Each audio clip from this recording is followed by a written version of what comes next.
Tell me when we're ready to go.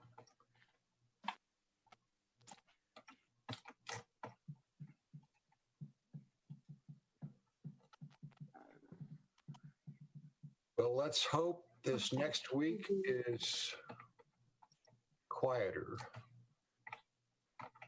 We are ready to go, Mayor. So we're all good? We are. We're live. Okay, great. Thank you.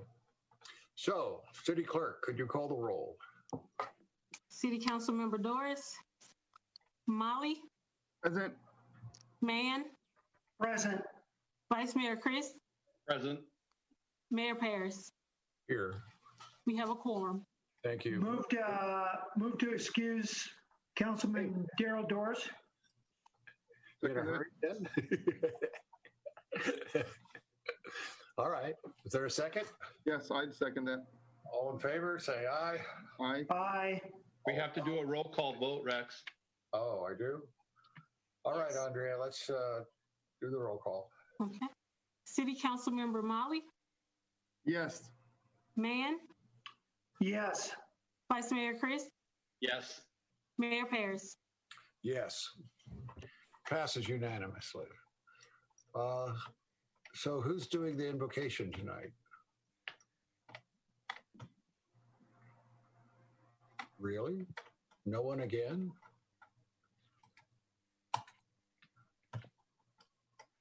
See what happens when we don't let people go to church? We can't even get anybody to come to the meeting and say a prayer. Any volunteers?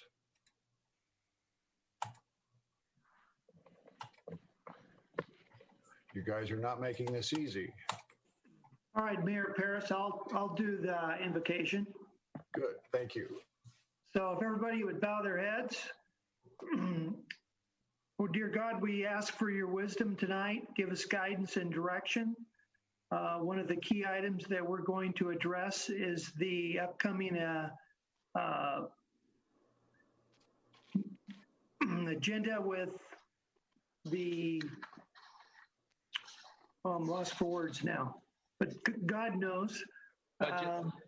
Budget. And with COVID-19 challenging us, we ask for his wisdom and guidance and give us direction for all the members of both the team at City Hall as well as the City Council and the Mayor. We ask in Jesus' name. Amen. Amen. Amen. Thank you, Ken. Okay. We're going to forego the Pledge of Allegiance so we can meet in person. City Manager, anything to be removed? No, sir. Thank you. Is there a motion to approve the minutes? I'll make that motion. There's a second. Second that. Call the roll. Councilmember Molly. Yes. Mann. Yes. Vice Mayor Chris. Yes. Mayor Paris. Yes. Passes unanimously. City Clerk. At this time, oh, go ahead. At this time, anyone wishing to comment on M1, please press *9. I will announce the last 4 digits of your call-in number when it is your turn to speak.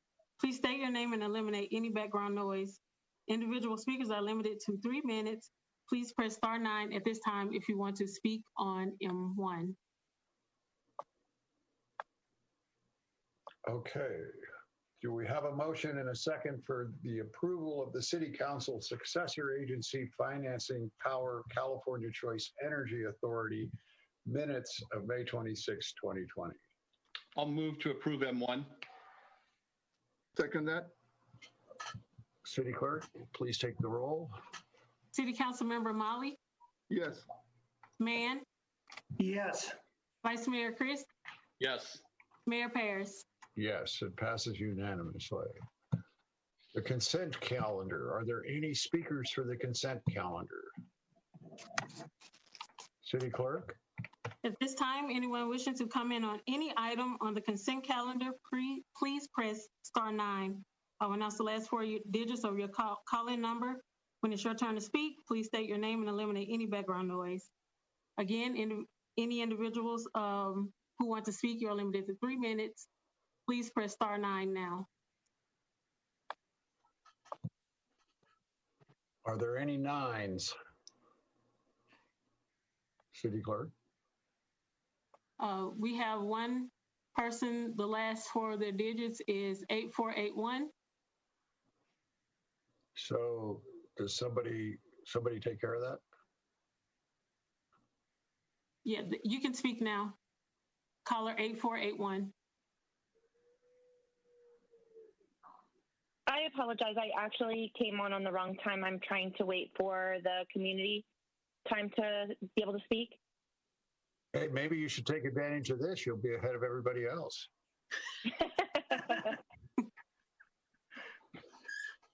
Just a thought. Okay, we can wait if you want.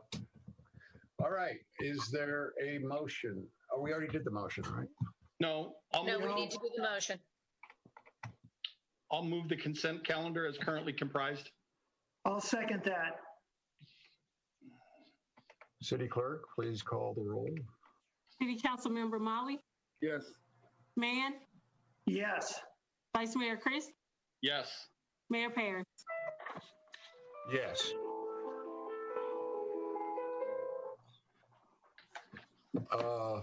Okay, passes unanimously. Joint public hearing. The public hearing is now open. We will hear the staff report regarding JPH1 from Jason Cottle, City Manager and Finance Directors. City Clerk, do we have it? Oh, we got to hear the report first, don't we?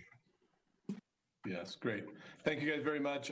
First, let me do a couple introductions because George Harris, who you can put on your camera, George, is the new incoming finance director and has been here about 2 weeks now. I just want to make not only an introduction to the council who's already met him, but also the public. So there's a new face here that you'll see with George. He will be presenting in the budget. He's been here 2 weeks and jumped in head first and has done a added value already. So we're really excited about adding him to the team. And of course, you see Pam Statsman, a big shout out. This is her last.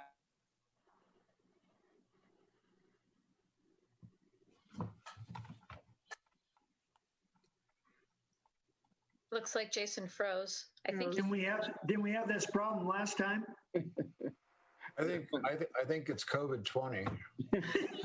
I think it's a shout out for Pam's last meeting, I believe is what Jason was trying to say. Oh yeah, Pam. Well, Pam, take it away. I'm kind of amused watching Jason there.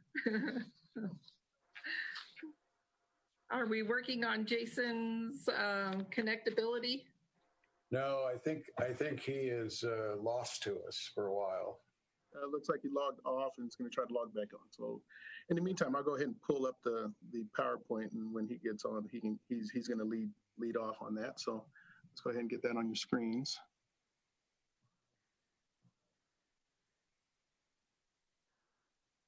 Can everyone see that? Yes. Yes. All right, thank you. All right, let's give Jason. I know he wanted to kick this off, and the first few slides were his direct comments, and then Pam and I were going to fill in the blanks. So I didn't want to give him an opportunity to start it off. Do we really need Jason? I guess we're going to find out. It's my second week, and he's my boss, and I don't know if I can make a call like that. Take it away, George. Take it away. All right. Can you hear me now? There he is. Oh, wait. We can hear. We can hear Jason. I haven't got back on without IT help, so I'm going to have to park somebody in here from now on. Anyway, sorry. George told us he did this to you on purpose, by the way. Sorry for the technical glitch. So anyway, welcome, George. I'm sure you guys got a good laugh of me being gone.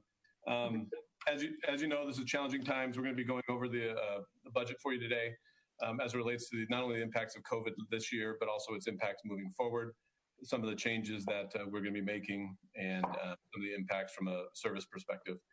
Next slide.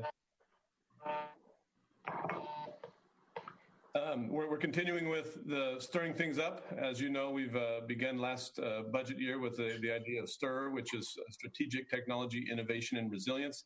That program and that effort is still in existence, and we are moving forward on that. I think some of the challenges we faced in COVID, we've lost sight a little bit about some of these major goals that we've been implementing.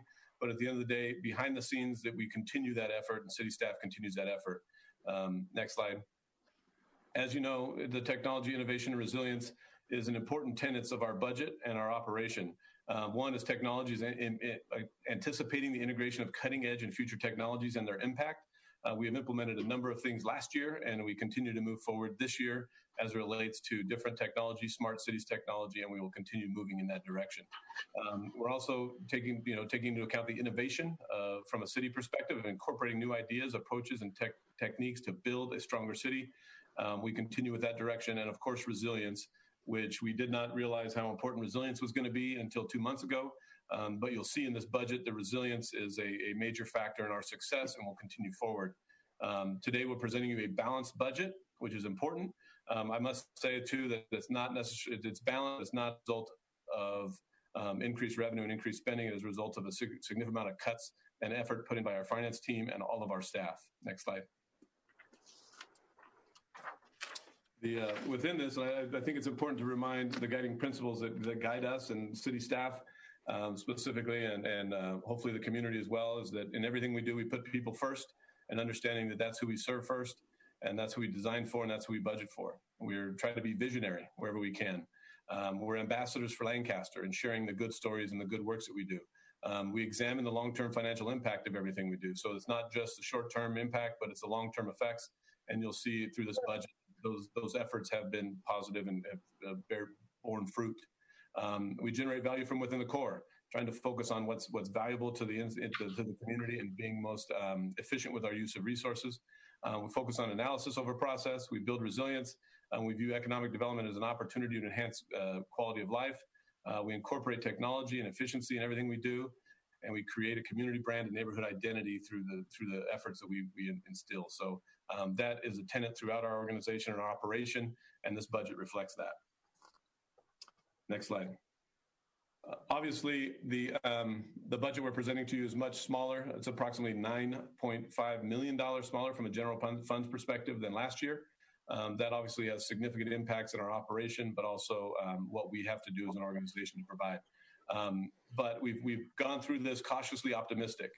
As it relates to our budget projections, we understand that this is, and I hope you understand, I think the community understands that this is a moving target. We've assumed certain things, but as you know, this is a fluid process. We don't necessarily know what the future looks like. We've made some assumptions, but nonetheless, we are optimistic with those assumptions. In those assumptions, we've identified a number of cuts, which we'll go over. But as it relates to the future, is that this could change at any moment. So as we see the economy open up, those changes in this budget may not reflect how deeply or how successful this economy opens up. It could be very successful, and that 2 months from now, 3 months from now, we'll be coming back to you with budget adjustments higher. It could go the other way as well, where we have budget adjustments lower, depending upon what happens. It is a challenging time for sure. It is a balancing act, right? We're focused on presenting a balanced budget to the council. I don't think at this point that now you have direction and you have authority to take this budget out of balance, and we have a significant amount of reserves, which we'll go over. But at this point, we look at city staff as our responsibility to bring you a balanced budget so that you have the opportunity to understand what we can do from a minimum perspective, but also we have a significant amount of reserve that is available for times like this. The project's one bright star of our budget is the capital program, which is going to be a $98 million capital program. And those are construction projects, roads, infrastructure, park facilities, things of that nature that are going to be moving forward. That COVID and some of the impacts have not impacted those capital projects. So that's been the good news. If you've seen through this process, our capital team is continually out building projects. You see them in the neighborhoods, roads and streets, sidewalks, curbs and gutters, and you're going to see a significant amount of more of that, a lot of which are a result of your efforts as a city council, not only pushing road projects as being priority, but also going out and getting those revenues from outside sources to build interchanges and things of that nature, which you'll see a lot of that happening this year. And then we have available resources for our special revenue funds and enterprise activities such as LCE and some of the other fund revenues that we have there. Next slide. We've taken a number of steps to balance the budget, and these are significant. First is that we've taken 11 vacant positions, and we're going to continue them to be vacant. So those are 11 budgeted positions that are no longer budgeted as a result of this budget or of your approval of this budget. We've asked our staff to take personnel cost reductions in eliminating a cost of living and the merit increases that were due to them, not only in their contract, but some of that was approved in the previous budget. They have, I think, responded very positively to that and understand that in these difficult times, we have to share that burden as well. So we've impacted the budget by about $1.4 million with those cuts. We've withheld some contributions to CalPERS and OPEB trust fund, which is a traditional and standard process as it relates to funding some of those ongoing liabilities. We've just deferred the start of new program funding requests. So as it relates to staffing and our department heads, as they come forward and say, we want to do this program, we want to implement this project, we've put a hold to any of those new program fundings. When we talk about that, that's the opportunities we move forward to say, if we have good numbers coming in per quarter as we track the sales tax and property tax and other revenues, these are opportunities where we can come and revisit from a program perspective. We've suspended parks, recreation, arts, sports leagues, and other programming for 6 months. Again, this is flexibility. We assume that we're not going to be allowed to do them for 6 months. At the same token, this is one of those budget flexibilities where we need to understand that at any point in time that we can open a certain function. If we open that certain function, and then we'll come back and be modifying budgets to account for that. And of course, if we're not running sports leagues, we're not running LPAC, or we're not running some of these facilities, these end up being cost savings to us. We've reduced staff time and develop and travel. Obviously, we're not going anywhere as a society generally, but those changes have been implemented as well through this budget. And we've reduced our temporary part-time staff by 25%, which is not an insignificant number. As it relates to where we go from here, I think this budget represents a balancing act, and it's a balanced budget. But as we mentioned before, we're not cutting to the bone. We still have more opportunity to cut if necessary. So if we see in the future that the revenues continue to decline greater than we've anticipated, we still have some levers to pull that allow us to kind of change the way we budget. And those, again, are moving targets as we move forward. But we will continue to monitor revenues. So we have a number of different consultants we have on board that regularly update us on the business metrics of our city. That includes sales tax on a quarterly basis, looking backwards, of course, our property tax evaluations, and internally, we've done some specific things with regard to TOT, is actually calling on Destination Lancaster and their hotels to kind of identify what their outlook looks like. We're tracking the vehicle sales specifically from the program we have, in which we give a $500 rebate for anybody who purchases a vehicle. So we're able to track those vehicles that way and what the sales look like there. So we kind of keep a good handle on what's going on, and we can adjust accordingly. We potentially, we have an opportunity to pull a lever if we change the sheriff contract and the amount we pay for the sheriff contract. Currently, there was a 5.5% increase in the sheriff's contract, which was about a 1.5, and correct me on the details, increase in that budget without any increased staffing, without any increased level of service. So we still have some opportunities if we need to cut that budget, and that's a significant portion of our general fund budget. We can evaluate the allocation of staffing if necessary in the future, where we can rotate staff to different locations in the budget, to capital or other enterprise funds. And of course, we have the opportunity for the utilization of reserves, and we'll talk about that in the future. Our reserves have taken a large hit as a result of COVID, but nonetheless, we still have a very strong reserve. And if necessary, if times get tight in the future, we have the opportunity to dip into those reserves. And of course, during emergencies, that is what it's for. And then as well as consider furloughs and salary reductions or layoffs necessary as it relates to moving forward in the budget changes, in the budget challenges. But those are all things that we can look to in the future as it relates to what we can do in this budget. With this, I will turn it over to George, and he can talk a little bit about the COVID impacts. Just to note, he's on the league policy committee, so they've been talking about this for a number of months and incorporating this. So he is, to a certain extent, an expert on some of this stuff. So he will share with you some of the assumptions we've made from a COVID impact perspective. George? So it's no surprise that the number one or number two impact that resulted from COVID is the effect that it has had on sales tax and on TOT. So fortunately, we're relatively resistant up here in the desert. We're not much of a leisure destination when it comes to either one of those categories, not as much so as like Anaheim or downtown LA, where they're suffering major losses as a result of just travel being cut. The bulk of the impact is going to take place in this last quarter of fiscal year 1920, which would cover the months of April, May, and June of 2020.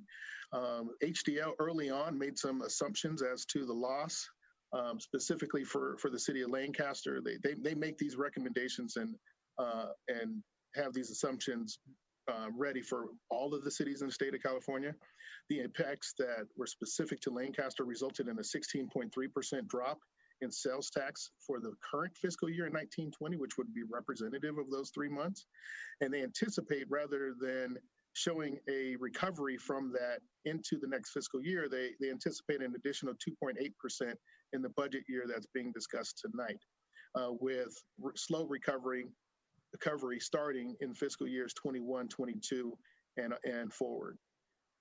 So what you have before you is an additional 2.8% reduction off of the 16.3% reduction that we're experiencing in the current year.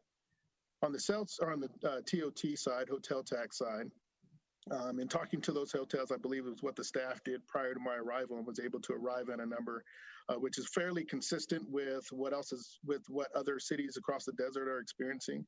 Some of that more transient activity is more business related, travelers coming through, not so much based in any type of leisure travel. We're experiencing anywhere between 20 and 30% loss in TOT. Here, the estimate or your budget that's presented represents a suggested reduction in about 21% against what was previously experienced in the prior year. Also, the state is continuing to refine their numbers in regards to any types of other revenues that are also linked to sales tax. So in that regard, we're talking about our SB1 money, the RMRA dollars, as well as gas tax, the HUDA dollars, that the highway users tax that we would be receiving in those special funds. Those numbers have been presented to us, and they are included in these numbers. But as we get closer to the end of the fourth quarter, or the end of the fourth quarter fiscal for 1920, we'll be able to refine that. But the numbers that you have in here do reflect reductions suggested by each one of those agencies. And then general charges for services would include those categories for recreation programming and other activities at the counter that have just been reduced as a result of just a reduction in activity coming into City Hall, or the utilization of any of our programming that we have out in the community that just quite frankly has fallen off towards the end of the year and may be slow to catch up and rebound at the beginning of next year. On the expenditure side of the COVID impact, the budget that's before you tonight does not anticipate any significant expenditures as a result of COVID. Most of that activity took place in the current fiscal year, whereby, those are multiple conversations. There's no need to rehash a lot of those conversations because you've been having them in great detail over the last three months or so. But in general, most of those expenditures, purchasing PPE, the sales tax stimulation programs, and the sort all took place in the current year, and not much of that is projected to take place in the subsequent year, which is before you today. So in looking at the general fund reserve, the bulk of the impact took place between year-end closing 18-19, where that number represented about 40% of your general fund balance at $33.6 million. It is projected currently that 1920 is going to finish slightly above $5 million shy. So a lot of that activity took place in relation to COVID, represents some of the spending, the additional spending, but more so that is mostly represented by that 16% drop in sales tax and other revenues as a result of the COVID impact. As Jason had mentioned, the budget before you, and as Pam will share in future slides, it's been balanced. A lot of work went into by the staff. Definitely prior to my arrival, I was a lot of tough decisions were made to cut those areas so that you can see a balanced budget presented to you today. And so as a result of that, you don't see any additional drop in the expendable fund balance or our reserves as a result. So the expected beginning balance of 27.3 million for the fiscal year is expected to be your ending balance at year end if all goes according to the plan that's presented before you. So at this time, I'll go ahead and turn it over to Pam as she'll go over the summary of the balance of the budget document. Thank you, George. So your fiscal year 2020-2021 proposed citywide budget from all funding sources totals about $245.8 million. Of that $245.8 million, the largest single segment, which is shown in the dark gray, is our capital improvement programs. As Jason mentioned, we're out there tearing it up and beautifying and making it much better. That represents $98 million or 40% of the entire budget. Our enterprise funds of Lancaster Choice Energy and Lancaster Power Authority, so LCE and LPA, comprise about 17% or $41 million of the budget. And the remaining 43% is comprised of personnel, operation and maintenance, and public safety. So next, we'll move on to talk about the three main categories of expenditures. And those are contained within the general fund, special revenue funds, enterprise funds, service funds, and lastly, capital improvement program.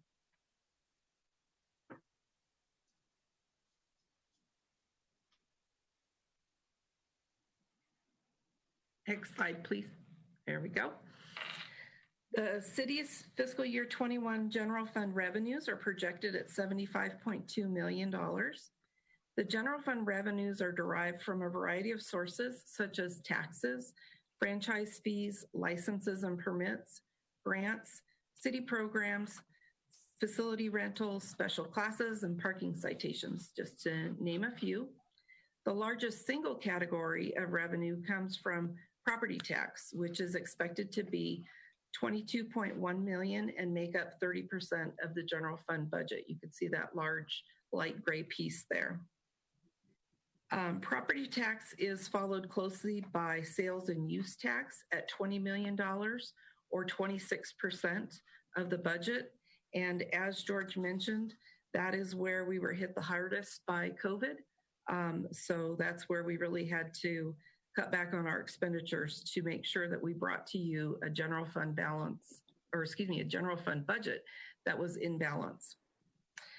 The general fund is somewhat unique in that in addition to it being the most flexible spending source for the city, it also recovers reimbursements from other funds. These reimbursements cover citywide costs, which are expensed in the general fund. The other funds pay a pro rata share of these shared costs, which result in about 10%, which is the darkest blue piece of the pie. And that's about $7.5 million that comes back into the general fund from other funds. The next slide, please. This is just another way of looking at the revenues received by the general fund. Almost $44 million is received from taxes, specifically property tax, sales and use tax, transient occupancy tax, and property transfer tax. Those were 4 types of taxes that make up almost 59% of the general fund budget. So a change in any one of these sources can really result in a large impact to the general fund. The other 2 categories on that slide are other revenues and then the transfers in. On the next slide, please, we show the general fund expenditures. This pie chart shows the composition totaling the $75.2 million. The public safety budget eats up the lion's share of the general fund budget. And this we've seen year after year with the increasing cost of the sheriff contract. This, $32.9 million expenditure includes not only the sheriff's contract, but also city staff and contractors who assist with public safety services. The personnel costs totaling $27.3 million is about 36% of the budget, and that's the darker blue pie there.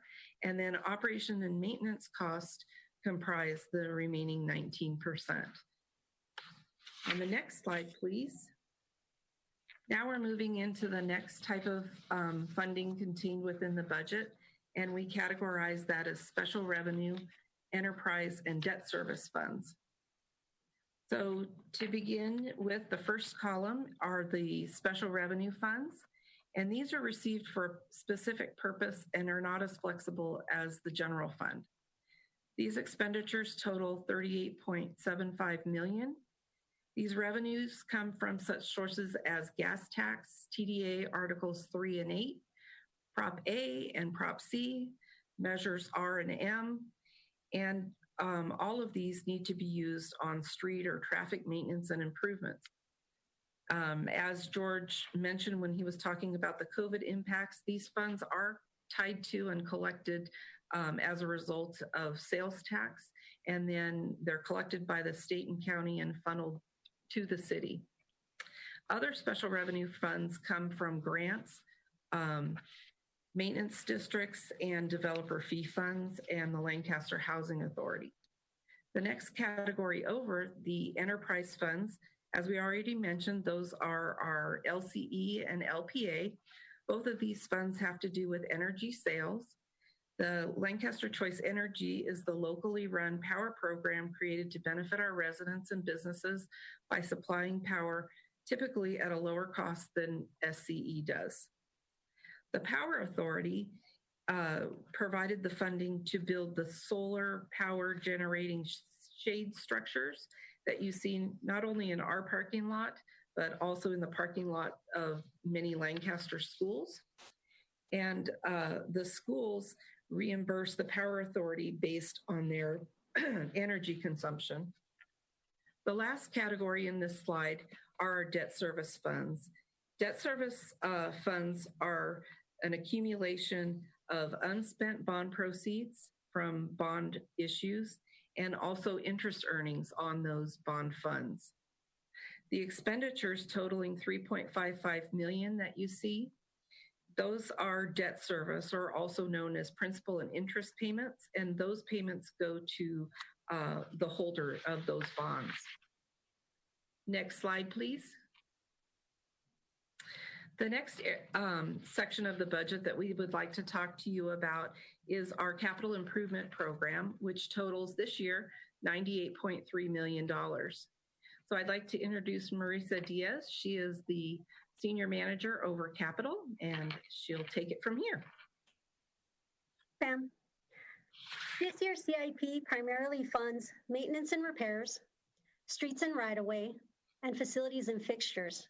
Specifically funding our pavement management program and road bond projects, the interchanges, and lease bond revenue projects. So in addition to the CIP projects we went over last February when I gave you the update, we'll be adding 18 new projects to our CIP. And those include several master plan of drainage projects, more roadway rehabilitation work, smart LED lighting on the boulevard within the Romulus downtown, traffic calming, and safer streets action plan improvements. And so with that, I'll turn it back over to Jason.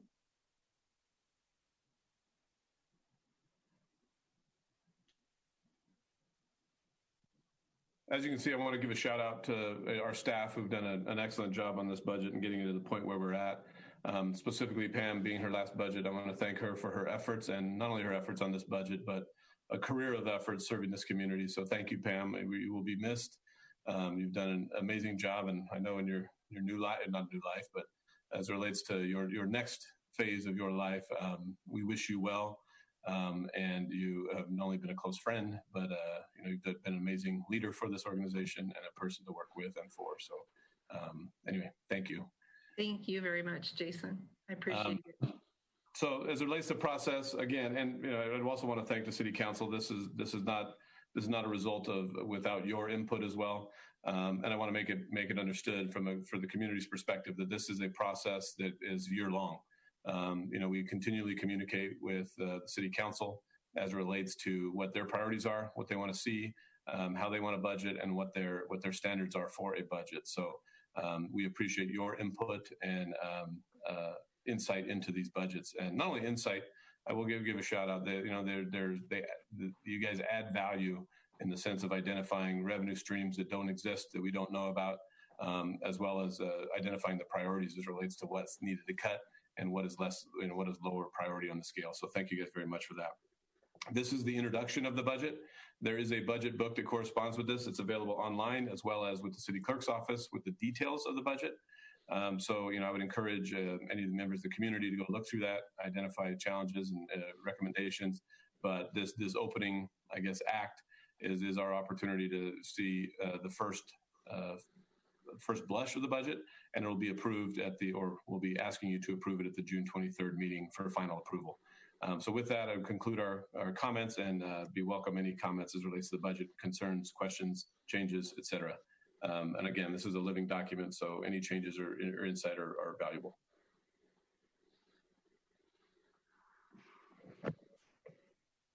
Mr. Mayor, are you there? I forgot I was supposed to do something. Yes, I have a question for Jason, if possible. Yes. Jason, on the property tax, we have an income of 22.2 million at 7%.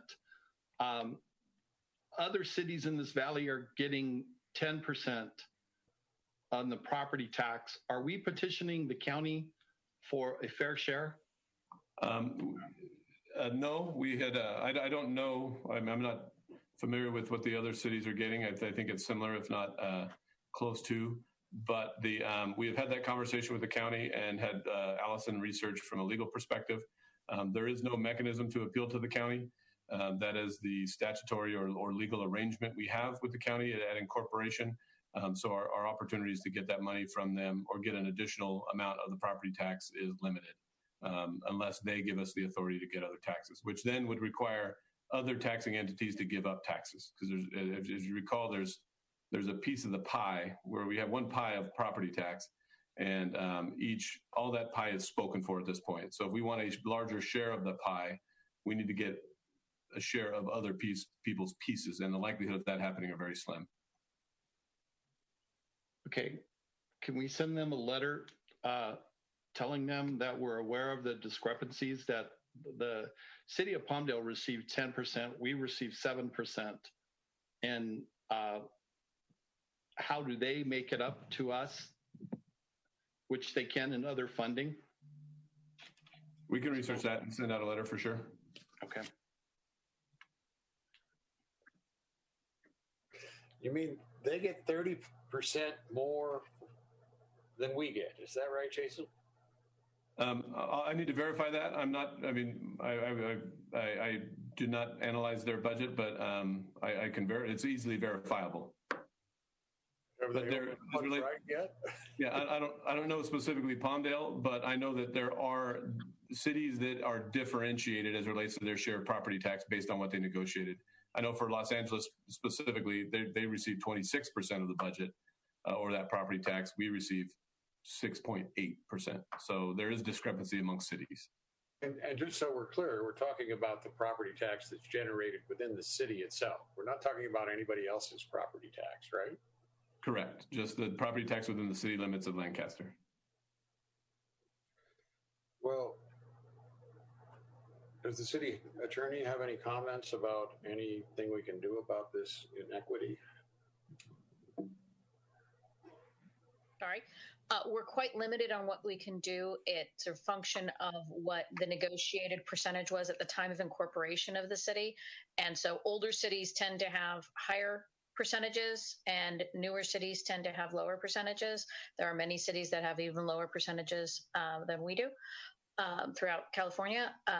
But we can look into pressuring the county with regard to providing other services or making up for that differential in other ways. Okay, let's talk about it. Let's really brainstorm it and figure out. That's a lot of money. and it just reeks of unfairness. You'd think they'd be able to afford masks to wear at public events.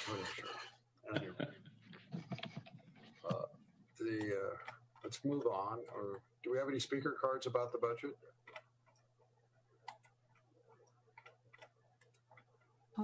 I didn't receive any, but I will have to make my announcement now to see if there is someone who wants to speak on behalf. Okay, sorry about that. Go ahead. At this time, anyone wishing to comment on JPH1, please press star 9. I will announce the last 4 digits of your call-in number. When it's your turn to speak, please state your name and eliminate any background noise. Individual speakers are limited to 3 minutes each. Please press star 9 now.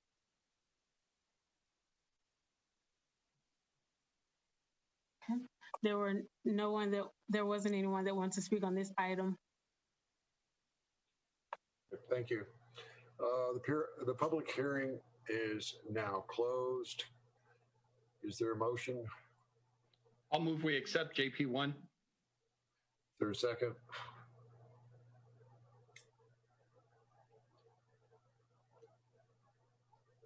Is that as stated on the agenda, Vice Mayor Chris? That's correct. So we got a motion to adopt. Is there a second? Yes, I second that. Okay, good. Thank you. Okay, City Clerk, could you call the roll? City Council Member Molly, Yes. Mann, Can you Man. mute? And you're muted. There you go. That's a yes. Vice Mayor Chris, Yes. Mayor Paris. Yes. Ken, have you been tested for COVID? No, should I be? Well, I hear it causes multiple organ failure, and a brain is an organ. Oh, okay, I'll remember that. I was trying to be polite, not have a bunch of background noise. Okay. I just couldn't resist because it's been one Oh, of the, you took a shot. Yeah, I know. You saw your opportunity and you took a shot. I got it. I was in court all day on a Zoom court hearing. Very interesting. It's really quite exhausting because you're on the whole time like we are now. Okay.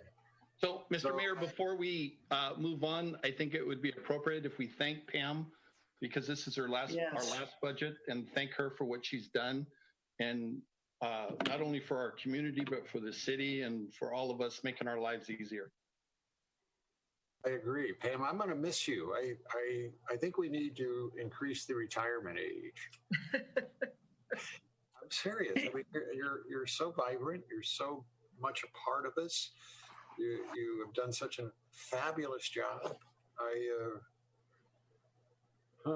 If there was involuntary servitude,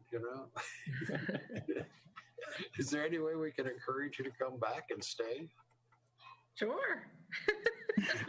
You hear that, Jason? But it's not built into the budget. I'm not worried about me. I'm not worried about George. I'm more worried about what George is going to do. Yeah. Start looking for volunteers, Pam. Okay. So Pam, thank you so much.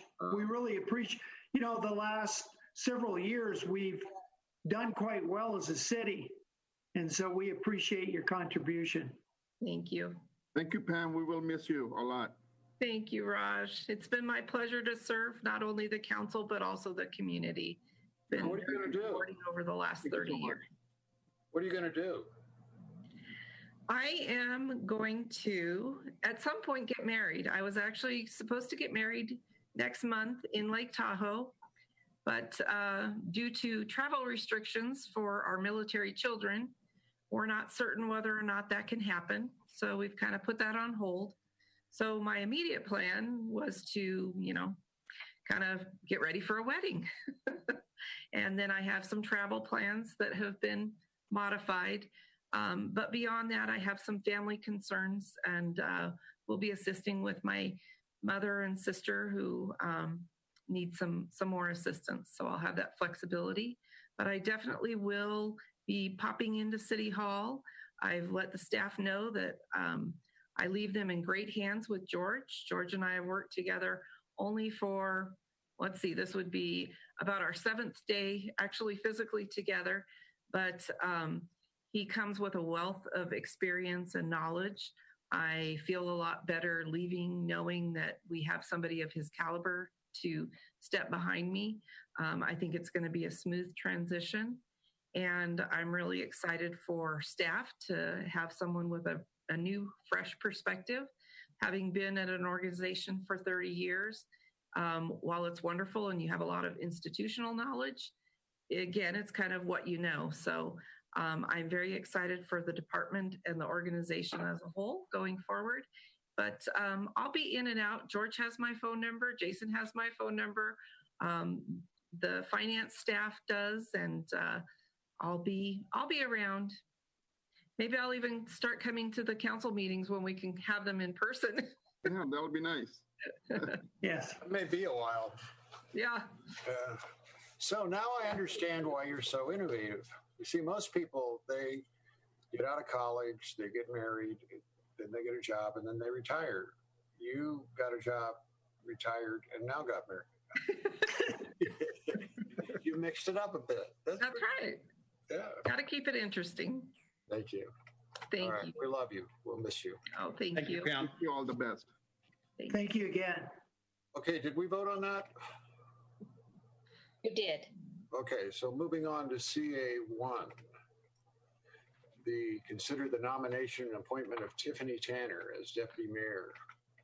You all met Tiffany. Tiffany's been working with the doctors on the COVID-19 response by the city. She specifically spent a great deal of time working with the churches and helping them reopen in a safe and sane manner. Not to steal a saying from 4th of July, but it was in the top of my head. And I'm looking forward to her continued service with the city. We are now talking to other medical institutions of a much larger and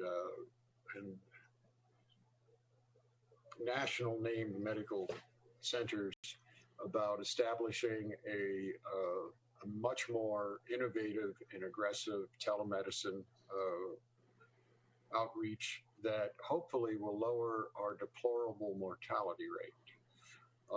And I will be asking her to help us with that because she knows a lot about telemedicine.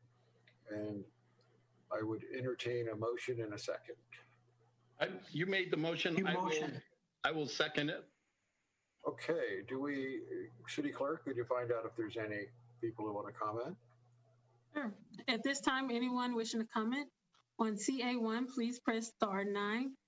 I will announce the last 4 digits of your call-in number when it is your turn to speak. Please state your name and eliminate any background noise. Individual speakers are limited to 3 minutes each. Please press *9 now.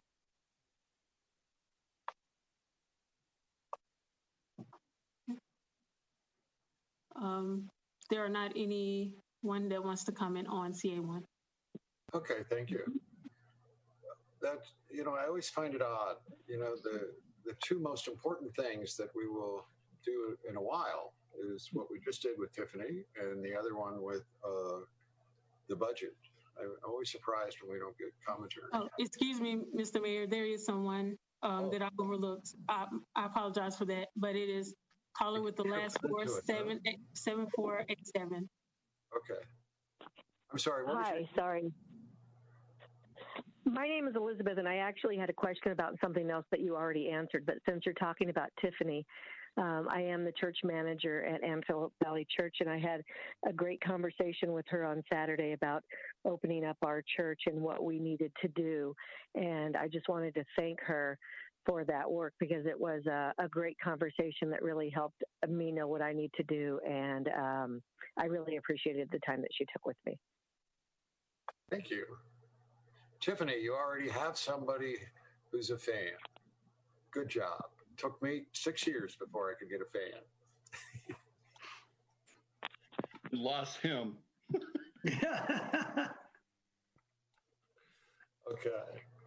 Call for the vote, huh? What? We got to call for the vote? Yes. Yeah, let's vote. Oh, we got to have the clerk. City Councilmember Molly, Yes. Mann, Yes. Vice Mayor Christ, Yes. Mayor Paris. Yes. So Tiffany, we have a choice. We can swear you in now over television or computer, or we could actually set up a swearing in sometime next week where we can get pictures and do it that way. What would you prefer? Whatever works best for you. Wow, what an office. Pretty laid back. Wow, look at that office. You actually read books. Isn't it amazing? But is that one of those phony? It is. It's a phony background. Mm-hmm. I've been had. My children are going the same, so. Okay. All right. Let's actually schedule a swearing in. All right, and do it right. It doesn't happen every day, right? But while I got you here, why don't you report to the council on what you did last week? Sure. So I have had 14 churches so far in total respond. I am trying to encourage and help them to understand that it's not, my position is not so much to tell them how to run church, but rather to be an asset and a tool, I guess, to help them reopen safely. We've had 14 churches tell us that they're planning on reopening. Some of them aren't sure yet when that will be. We've had, I believe it's 6 churches reopen total. No, 7. Apologies. The numbers last week looked really good. We only had 1 person that was turned away for fever or any other symptoms. The churches are doing a great job keeping the numbers down. Everyone that I've spoken with so far has great plans in place for keeping people healthy, maintaining physical distancing and wearing masks, and the cleaning protocols that they've put in place are amazing. As far as I can understand, everyone is keeping a close watch over their flock, for lack of a better word. That's what came to the top of my mind, Mayor. And just making sure that if anybody falls ill, they're reaching out to them immediately. I've let everybody know I'm available to help schedule testing if that's needed. But if it's not needed, that it's not necessary to report to us at this point, at least. We have not gotten all of the reports in from this past weekend yet. I'm hoping to get those soon, and then get a report out to Jason in the city as soon as I get all that information together. Wonderful. Thank you. Thank you so much, Mayor. As everybody gets used to this screening process, when they go in, I really want you to focus on figuring out ways that we can use it to improve the overall well-being of everybody. Like the person who was turned away, did they actually get tested? We don't know. It was, from what I understand, it was a child, and so the parents didn't want to give much information. So that was a tough one, and I think we're going to run into that with kids a little bit. Sure. But with the adults, I think it wouldn't be as much of an issue. Okay. I'm hoping that, that we're not only going to intercept COVID-19, but we'll intercept flu, all kinds of issues. And pretty soon people are going to get used to the idea that taking care of their health is really a community effort. And once we adopt that culture, I think people are going to be a lot healthier and perhaps even a lot happier. And so, this title comes with a lot of weight, because I'm really essentially asking you to teach how the world does this. Okay? Yes, sir. I'm glad to have you. You're welcome, and we'll swear you in within the week. Okay? Sounds great. So make sure she gets her codes and everything else to the city and all that. All right. Thanks. Congratulations, Tiffany. Thank you. You're a big dog now, Tiffany. Yeah. All right. So moving on, is Angela on? Angela Underwood? Unfortunately, I don't think she was able to make this meeting. Okay. I mean, she had that personal tragedy.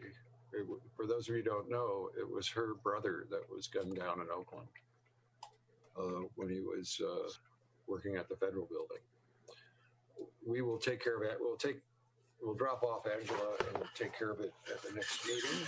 I guess we could go ahead and vote on her now, couldn't we? What are your thoughts, council? I'll second that motion. Okay.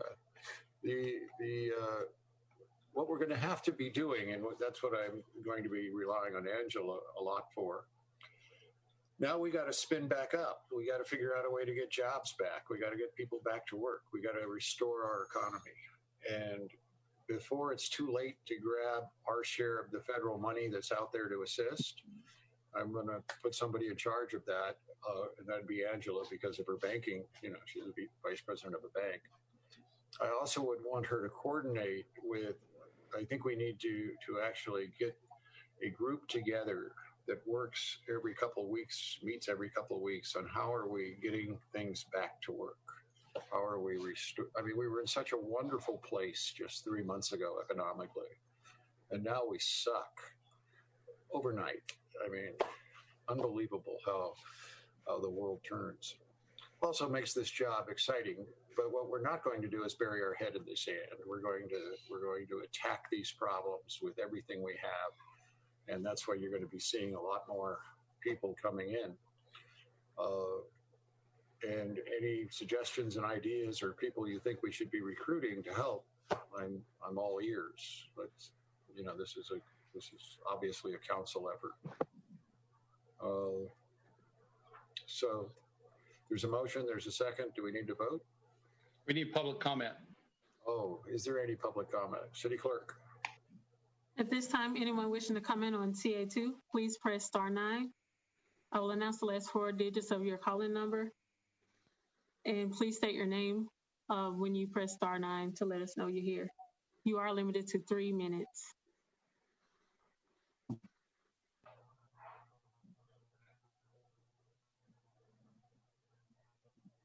No cards? I mean, no speakers?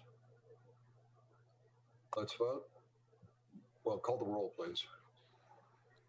City Councilmember Molly? Yes. Mann? Yes. Vice Mayor Christ?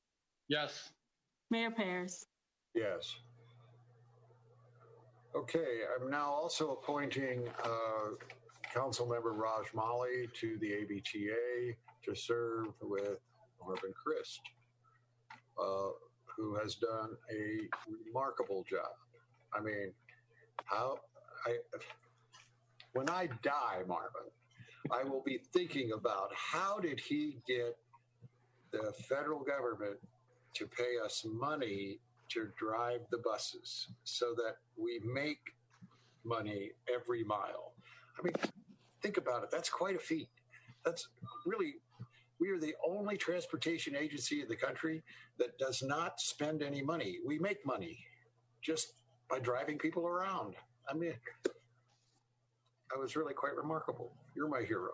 Thank you. We have good staff. We have good staff. We have good participation. Everyone at ABTA works hard, and we have an exceptional grant writer. And we have actually more money. We received an additional $6.5 million in grants last week on top of our other grants, which probably puts our grant total for the last couple of years at over 200 million. Wow. But Jason, that does raise another interesting issue. If ABTA can do it, how come? Never mind. You got my drift. Okay, let's vote. City Clerk. I'll second your motion on Mr. Molly. And are there any cards, speakers? Okay, let's vote. City Clerk. City Councilmember Molly? Can I vote for myself? Oh.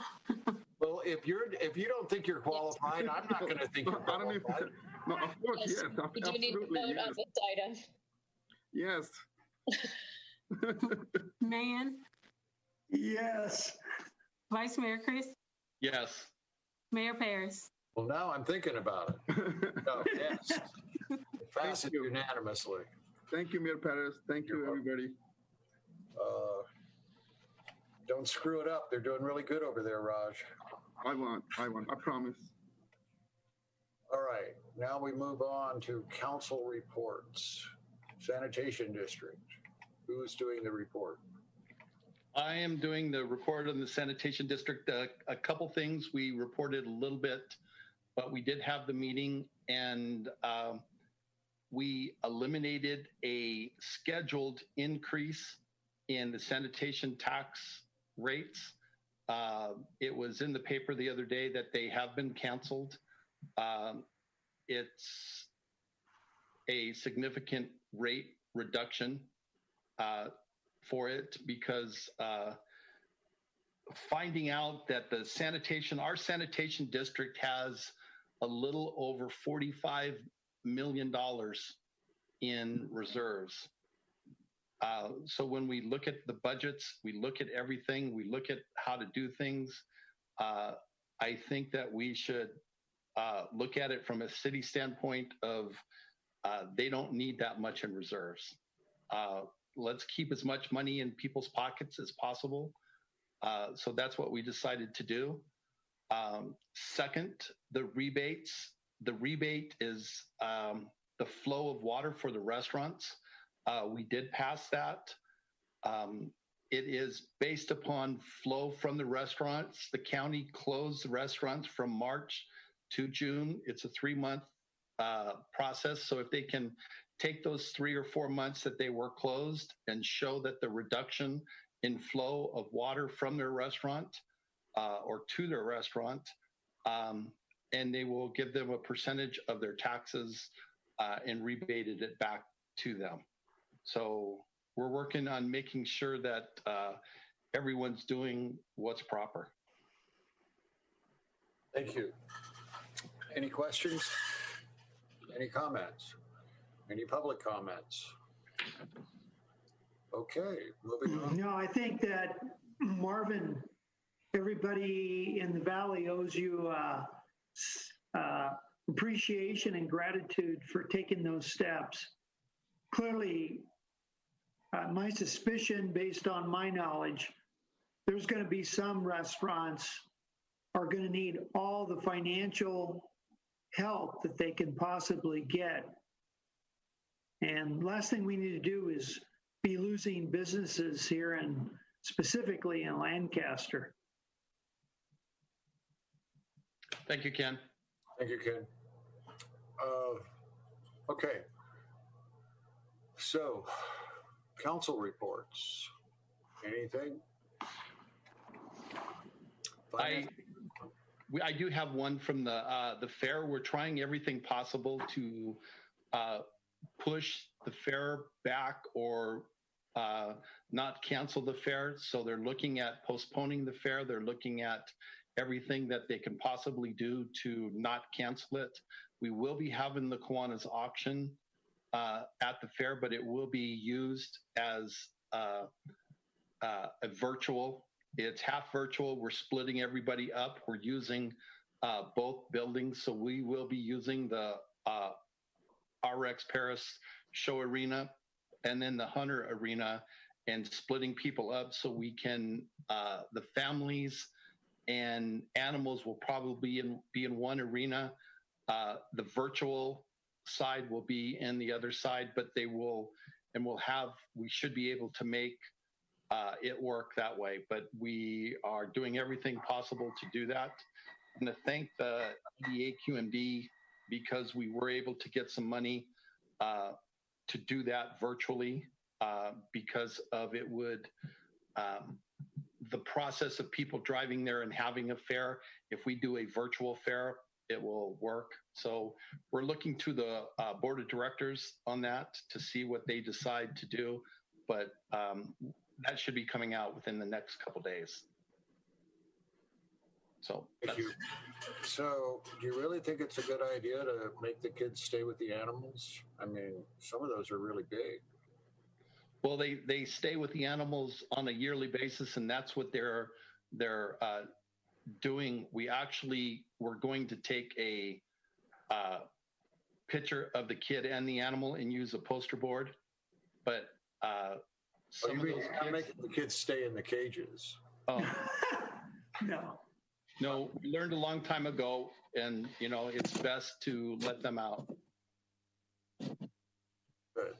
Just checking. I mean, if you don't ask the questions, of course, you know what they say about there's no dumb questions. I do kind of challenge that, don't I? Thank you.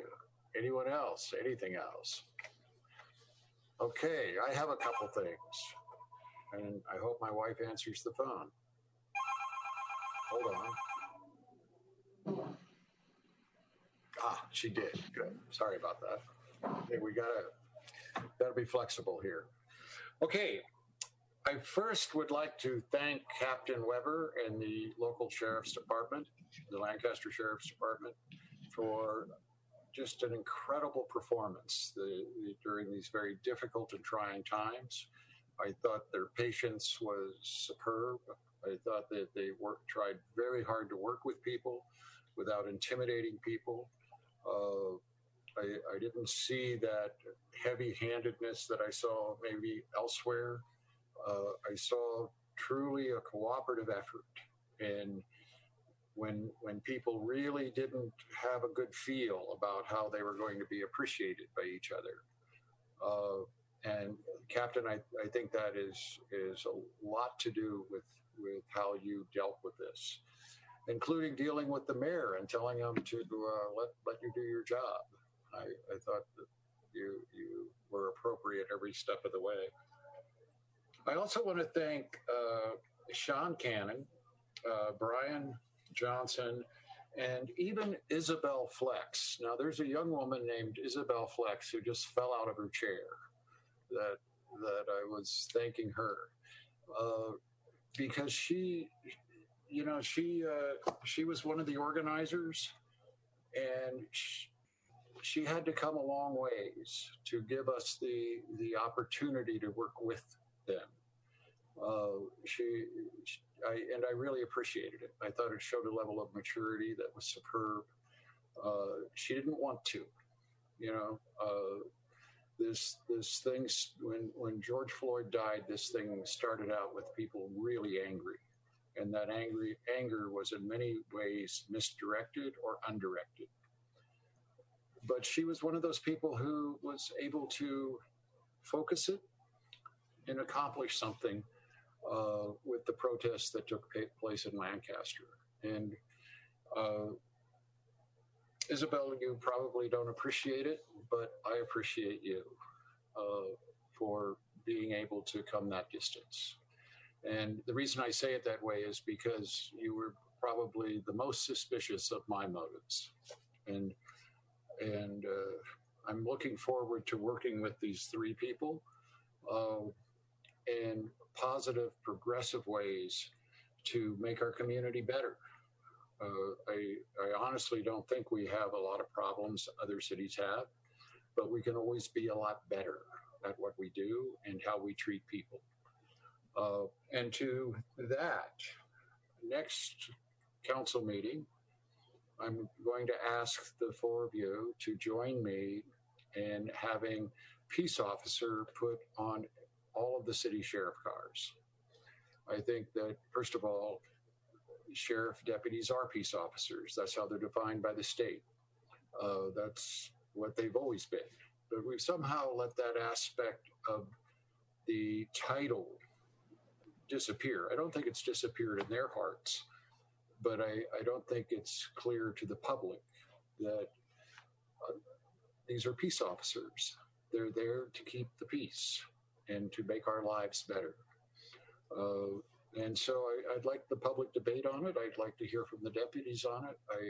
But in 2 weeks, I want it voted on one way or the other. Mr. Mayor, can I ask the question? Is that possible to do? Because they're county vehicles. They're not city vehicles. They're county vehicles. And do we have that? $22 million a year, I think they can find an accommodation. Well, and that's the question that the city attorney. Well, if the sheriff just tells me no, he says no. But that doesn't mean we can't make the direction. This is what we want. This is what I'm hoping we're going to tell him. This is what we want on those vehicles. Okay. And if he says no, he says no. But I think what I don't want to I don't want to get in. Excuse me. I don't want to get into these discussions of defunding police and approaching this from a negative position. I wanted to approach this that this is a reason that we should look at very carefully and figure out a way to be better at what we do. And I think peace officer may be a way to start that discussion. And then finally, in 2 weeks, I would like on the agenda the naming of the roundabouts. We haven't done that yet, have we? Yeah, Mayor, just real quick, there's some statutory requirements that we're following as it relates to public noticing. So we'll be following those. We'll get them on as soon as that process is completed. Okay. Barring a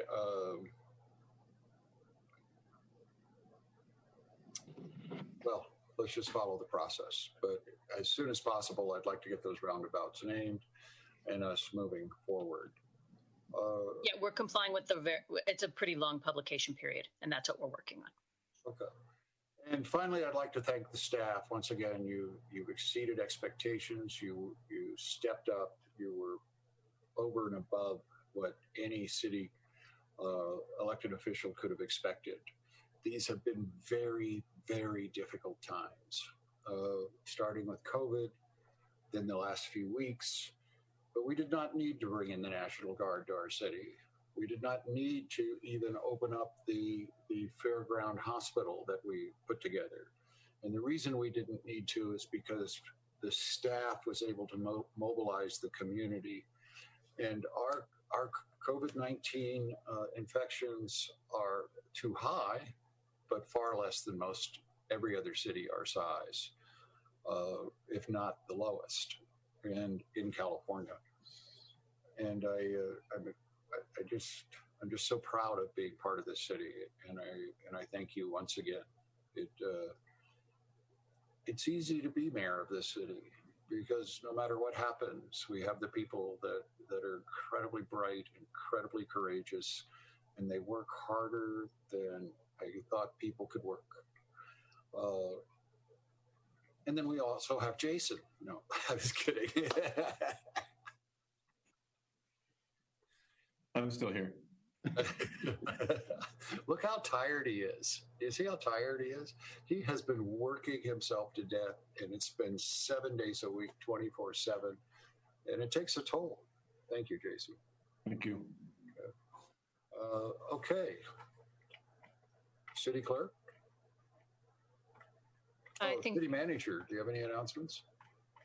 Yeah, just real quick. I want to give a shout out to our staff with the reopening services. As you guys know, you've approved programs where we're assisting businesses to reopen.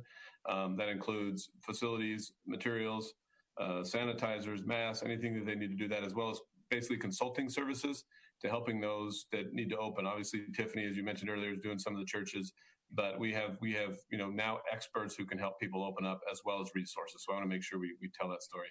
We're also getting a number of different requests still about, can I open? Can I open? I heard I could open. Somebody told me I could open. We're also a resource for that, as we've got a really good line of communication with the county, what they call the DMAC, which is the Emergency Operations Center, who gives us quick responses about that, to how legally to open as well as can they open. So I would encourage people to use that resource. We're available here for you, as well as we're monitoring closely what we're allowed to open as well.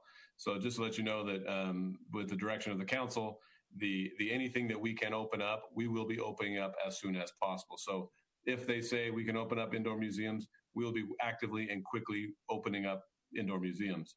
The same goes for facilities and services and things of that nature. So we're monitoring that daily as it relates to what we're allowed to do.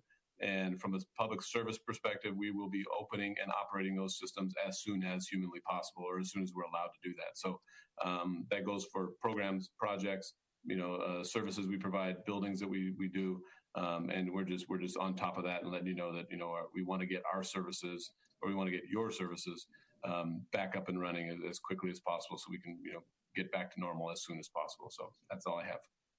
Thank you. So I would like you and Todd Weber, the sheriff's captain, to give me the list of 7 people that you think would be good to bring together periodically, so that when situations like we've come through the last few months arise, we can respond to the community quicker. I think that too often it is difficult, especially for young people, to feel comfortable in relating to us, the council, or me, the mayor. And so I would like to, but I'd also like to make that group so that it's not stagnant. I'd like to have a way that we rotate people through it so that people with ideas have a chance to get at the table and present it to people who will actually listen to them. But then I don't want to see those people there 2 years from now, because then you have a stagnant group that stops accomplishing things. So I want you guys to, stretch and figure out a way of doing this that is productive.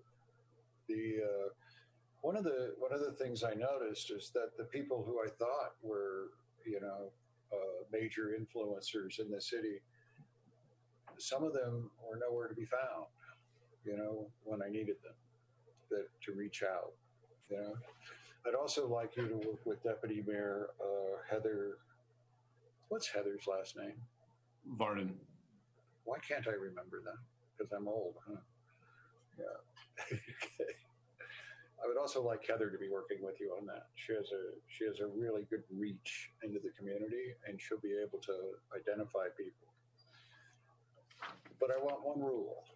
If anybody asks me to put them on that commission or committee or whatever we call it, you're off. It is not my decision. I do not want this to be a politically motivated situation. You 3 will decide who sit on it, and you 3 will decide the rules of how it rotates. And then me and the council will meet with them and work with them. But also, as you interview people for this seat, make it very clear to them, I'm really not interested in toxic, negative stuff. What I'm interested in is ideas on how to make us better human beings in a better city. Do you feel good about doing that, Jason? Yeah, absolutely. I'd be happy to do that. Okay. Council, what are your thoughts about it? Good idea, bad idea? I think it's a good idea. I think it doubles the station already has a community input that they have, but they would, if we had something from the city, from the general community and different parameters, I think it would work well. The reason I have Todd on it is not because I want something that is going to be dealing with just police issues. He just knows who's real and who's a fraud, right? No, it'd be my pleasure to help with that. I think any community collaboration will only be helpful, and that's really essential to community policing and trust policing and just governance as a whole. And I appreciate your kind words. I will pass them on to the deputies who were out there. I thought they did a tremendous job under difficult circumstances. And I'd also like to take a moment to thank the organizers of the event, because they were open to working with us. They really didn't know us. They were open to working with us, and they did a great job of monitoring themselves and keeping it peaceful and positive. And a number of my deputies mentioned to me how the folks were thanking them for being there when they walked by and stuff. So I thought it was a lot of work on a lot of levels, and it was a very successful event. I want to make sure I took a moment to thank them for that. Good. It was such a different response. It was fabulous. I was down in LA and watching a protest down there, and you guys did much better. I thought you created an environment where people could protest, and I thought the organizers created an environment where we didn't have any kids get hurt. No. That was my biggest fear. It was a lot of collaboration by a lot of folks in the city, the department, the organizers on a lot of levels, and it worked out well. And it was all about the community collaboration and cooperation that made it successful. Thank you. Okay, anybody got anything else? Okay, City Clerk. At this time, anyone wishing to comment on non-agendized items, please press *9. I will announce the last four of your call-in number when it is your turn to speak. Please state your name and eliminate any background noise. Individual speakers are limited to 3 minutes each. State law prohibits council from taking action on items not listed on the agenda. Please press *9 at this time.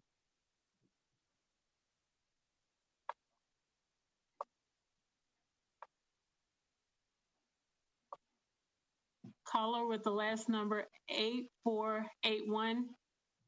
You may speak now. Please state your name. Yes, hi, my name is Amber Martinez, and I'm a community member, and I'd like to bring your attention to a public safety issue regarding car racing in our valley. And I'd like to address the concerns particularly on J8 in between Challenger Way up to 20th Street East. Most recently, there was a death of a young man who lost his life on the day of his high school graduation. This is a daily issue that has left its tire marks on our streets. And I've made multiple calls to the city and the local sheriff's departments for a greater presence, unfortunately to no avail. There have been a multitude of deaths on our street and has now become a graveyard of memorials. My goal is to help prevent innocent lives from being killed, as Lincoln Elementary is on a quarter-mile stretch. And I'm asking the City Council today to help me address this issue. Thank you.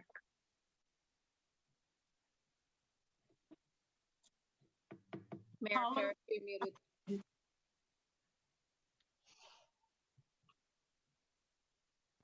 Sorry about that. Jason, could you get a dump of the data in regards to the traffic patterns around there and the speeds around there for the last 3 months? And then let's have traffic look at it and see if we have an issue, as opposed to isolated events. But just so the community is aware, we now have the ability to go back in time and look at any block of time and know exactly how fast cars were traveling at any moment in the past, I guess year we've been doing it. So we don't, oftentimes we would come to a decision that may not be justified by the actual data. And it may just be certain times that people are speeding in this area, and if we see any type of correlation, then we can put police officers there at those times and stop it that way. But first we got to find out just how egregious the problem is. And I couldn't imagine what it must be like to lose a child especially on graduation day. I guess any time wouldn't work, would it? But my heart goes out to the family. Okay, thank you. Caller number 7232. Please state your name.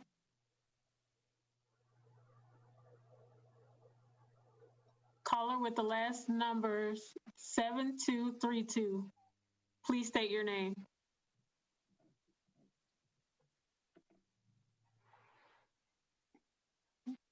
Going to the next caller with the last four 9654. Please state your name.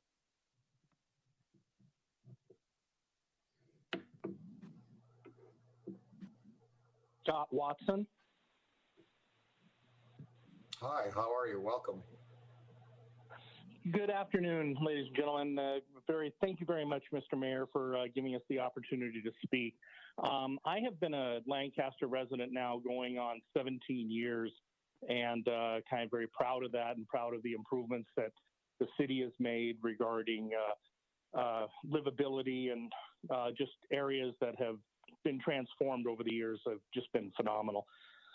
My main complaint, I'm in the area of Avenue I and 15th Street West, and I'm sure I'm not the only one who has made mention of this, and I know it's a valley-wide problem, and the sheriffs obviously are stretched thin as they are, but the predominance of the illegal fireworks has become so bad over the course of the last 2 or 3 months. I can't even imagine what the 4th of July is going to be like. And again, I'm well aware of the issue. I know it's a valley-wide issue and not just specific to my area. But if there's anything that can be done to help curb that, I know the fines are very, very steep for people that get caught with those things. If there's anything the city council, the sheriff's department can come up with that would help me and my pets, I would appreciate it. Thank you. Thank you. Todd, see if other cities have some programs that are effective.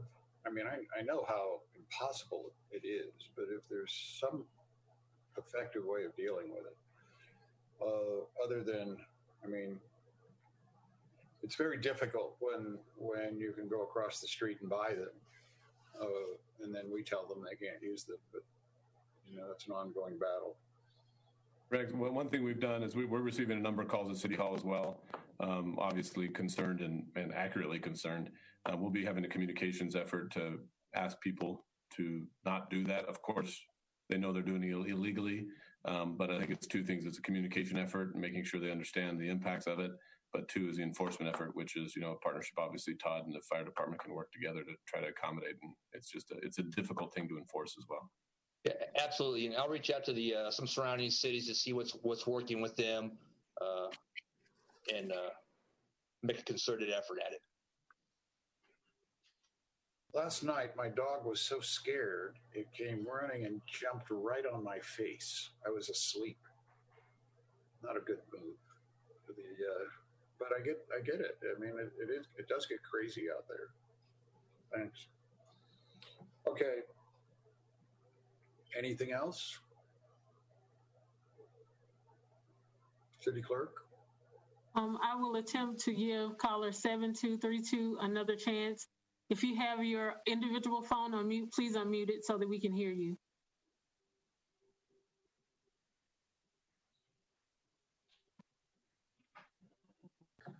Okay, moving on. That closes the public comments. Let me find my place here. Mr. Mayor, we're on comments from the City Council. We are. Okay. Does the council have any comments?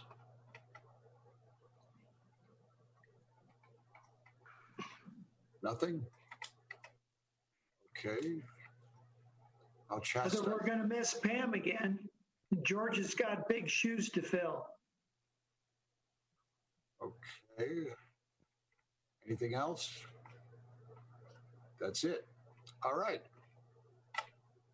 The next meeting is scheduled for Tuesday, June 23rd, 2020 at 5 p.m. Right now, it's probably going to be a Zoom, but that may change depending on what the numbers look like.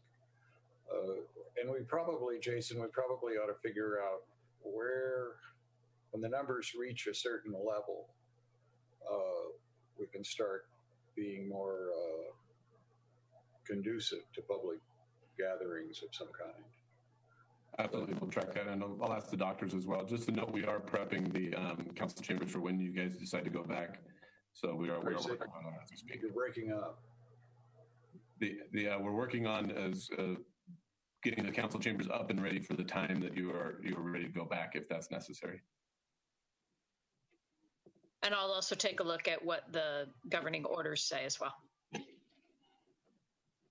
I also had an inquiry about the tattoo shops. My understanding, the state has still said they can't open. Is that right? That's correct. And we verified that with the county. And just so people understand how it works is we can make measures that are more restrictive to protect our citizens. We can't make them less restrictive. That's why, we were able to make everybody wear face masks before anybody else did. But as a result, we have much lower numbers than anybody else did. And we will continue to try to exercise that authority with great restraint, but we will exercise it to to make certain we don't lose people's lives needlessly. And so far, the doctors that we put together and now Tiffany I think have done a marvelous job of finding that narrow path that keeps people alive. And once again, I'd like to thank them for that. Okay. I guess we're adjourned. Have a great week. Great week. Thank you. Bye. Bye-bye.